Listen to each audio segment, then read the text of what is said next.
Welcome to my channel. আজকে রান্না করব পালং শাকের চচ্চড়ি। পালং শাকটা কুচি কুচি করে কেটে রেখেছিলাম, বেগুন কেটে রেখেছিলাম, আলু কেটে রেখে দিয়েছিলাম ডুমো ডুমো করে। তারপরে আদা আর লঙ্কাটা বেটে রেখেছিলাম আলাদা। কড়াইতে সাদা তেল দিয়ে বড়িগুলো আগে লাল করে ভেজে তুলে রাখতে হবে একটা বাটিতে।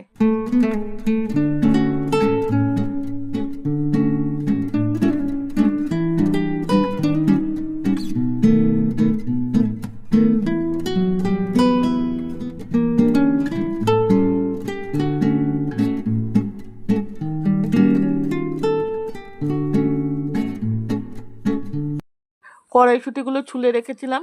তারপরে ওই তেলে আবার পাঁচফোড়ন, শুকনো লঙ্কা, তেজপাতা দিয়েছিলাম। তারপরে পালং শাকগুলো আর কুমড়োটা ভালো করে ধুয়ে নিয়েছিলাম, ধুয়ে রেখে দিয়েছিলাম। তারপরে একটুখানি আলুও দিয়ে দিয়েছিলাম, ডুমো ডুমো করে কাটা আলু দিয়েছিলাম, দিয়ে ফুলকপি দিয়েছিলাম। একটু আধটু করে নাড়াচাড়া করতে হবে। তারপরে পরিমাণ মতো হলুদ গুঁড়ো দিতে হবে, তারপরে জিরের গুঁড়ো দিতে হবে, তারপরে আদা বাটা দিতে হবে, তারপরে আবার একটুখানি নাড়াচাড়া করতে, তার মধ্যে কড়াইশুঁটিগুলোও দিয়ে দিতে হবে।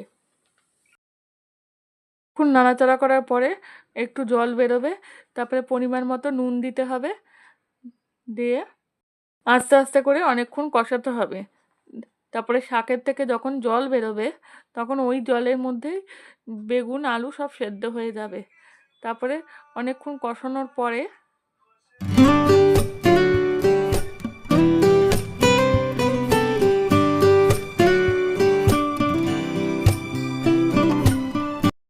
জলটা যখন শুকিয়ে আসবে তখন ভাজা বড়িগুলো দিয়ে দিতে হবে। তখন একদম মাখা মাখা হয়ে যাবে। তখন নামানোর আগে একটু মিষ্টি দিয়ে নামিয়ে নিতে হবে।